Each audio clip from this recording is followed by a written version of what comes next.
আজকের রেসিপি হলো চিংড়ি পোলাও। এর জন্য আমরা চিংড়িগুলোকে ভালোভাবে কেটে তার মধ্যে হাফ চামচের থেকে একটু কম লবণ, হাফ চামচের থেকে একটু কম মরিচ নিয়ে নিব। এগুলোকে ভালোভাবে একটা চামচের সাহায্যে মাখিয়ে নিব। এখন একটা ফ্রাই প্যানে তেল নিয়ে চিংড়িগুলো এক এক করে দিয়ে দিব ভাজার জন্য।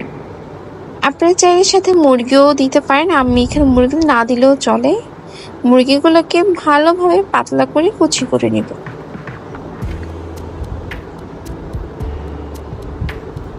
এবার এইভাবে এপিট ওপিট করে ভালোভাবে নেড়ে নিব।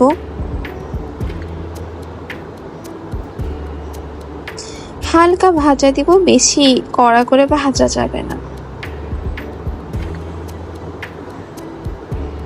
এখন আমাদের ভাজা শেষে এই চিংড়িগুলোকে এক এক করে উঠিয়ে নিব, কারণ সেই চিংড়ি ভাজা তেলেই এখন আমরা তেজপাতা, লং, গোলমরিচ আর 2 কাপের মতো পেঁয়াজ দিয়ে নিব।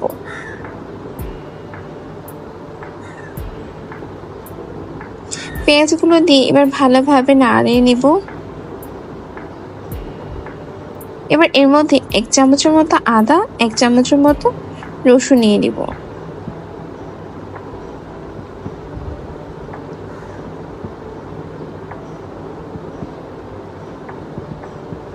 এখন এর মধ্যে মরিচ দিয়ে নিব, তার সাথে এলাচ আর দারচিনি।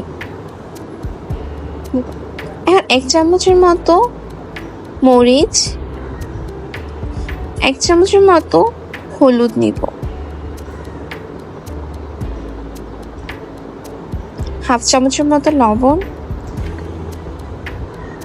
বলতে গেলে 1 চামচের মতো, আর হাফ চামচের মতো গরম মশলা নিয়ে নিব। এবার এগুলোকে ভালোভাবে নাড়িয়ে নিব।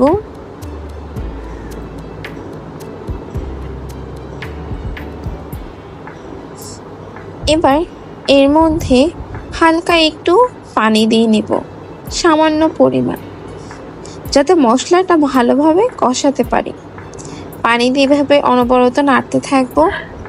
এবার এর মধ্যে এখন 2 চামচের মতো টমেটো পেস্ট দিয়ে নিব। এটা আমার ঘরে বানানো পেস্ট, সেটাই আমি ব্যবহার করেছি। এখন এর মধ্যে 2 কাপের মতো আড়ঙের যে টক দইটা, সেটা আমরা দিয়ে নিব।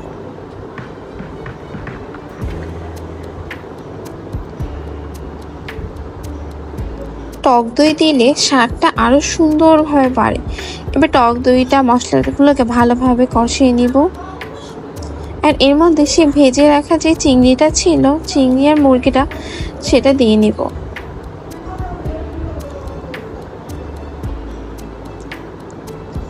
ভালোভাবে এটাকে কষাতে দিব, যাতে তেলটা উপরে ভেসে আসে। যখন তেলটা উপরে ভেসে আসবে তখনই বুঝে যাবেন যে আপনার রান্নাটা ভালোভাবে কষানো হয়েছে। দেখুন আমার তেলগুলো কিভাবে উপরে এসে পড়েছে, এর মানে আমার কষানো ঠিক মতো হয়েছে। এখন এর মধ্যে 725 গ্রামের মতো চাল দিয়ে নেব, মানে হচ্ছে 4 পটের মধ্যে 2.5 পট চাল দিয়ে নিব। পোলাও চালটাকে আগে আমি ধুয়ে আধা ঘন্টার জন্য ভালোভাবে ঝরাতে দিয়ে রেখেছি। এখন এর মধ্যে কিছুটা গাজর কুচি দিয়ে নিব। এটা অপশনাল, আপনারা চাইলে দিতেও পারেন, নাও দিতে পারেন। এবার এগুলোকে ভালোভাবে ভেজে নিব। চালগুলোকে অনেকক্ষণ ধরে ভাজবো, আমার প্রায় সময় লেগেছে 10 থেকে 15 মিনিটের মতো। যত আপনারা ভালোভাবে চাল ভাজবে, স্বাদটা পোলাও থেকে তত সুন্দর একটা ফ্লেভার আসবে। দেখুন আমি অনবরত ভাজতেই আছি। এবার এখন এর মধ্যে 2 কাপের মতো দুধ দিব। যত পরিমাণ চাল দিবে তার দ্বিগুণ পরিমাণ পানি দেওয়া লাগবে। যেহেতু আমি 2.5 পট দিয়েছি, মানে 2 পট দিলে আমি 4 কাপ পানি দিব, সাথে আমি আরো অর্ধেক পট দিছি, তার জন্য আমি ইন টোটাল 5 কাপ এখানে পানি দিব। 5 কাপের মধ্যে 2 কাপই হচ্ছে দুধ আর বাকি 3 কাপ হচ্ছে পানি। যতটুকু চাল দিবেন সব সময় তার দ্বিগুণ পরিমাণ পানি দিবেন।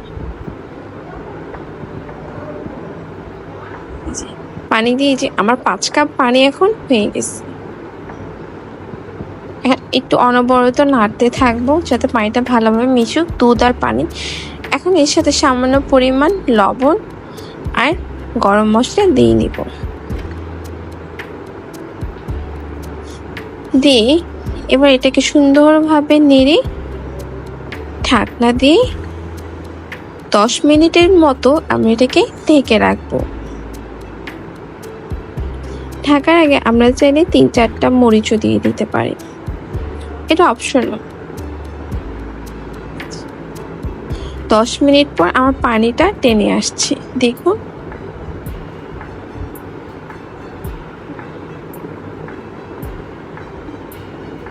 ভালোভাবে আবার নাড়বো। আবার 10 মিনিটের মতো এটাকে চুলার আঁচে রেখে দিব। 10 মিনিট পর হয়ে গেছে আমার। এখন এটাকে আবার 5 মিনিটের জন্য রেখে দিব। ইন টোটাল আমার 25 থেকে আধা ঘন্টা সময় লেগেছে। এই যে এখন এটা পোলাওটা ভালো মতো হয়ে গিয়েছে। এবার চারপাশ ভালোভাবে উল্টিয়ে নাড়িয়ে উপরের পিঠ নিচে, নিচের পিঠ উপরে ভালোভাবে নাড়াবো আস্তে আস্তে। নাড়িয়ে 5 মিনিটের জন্য ঢেকে রাখবো, তাহলে পোলাওটা একটু দম পাবে। হয়ে গেলে আমাদের আজকের রেসিপি। ধন্যবাদ।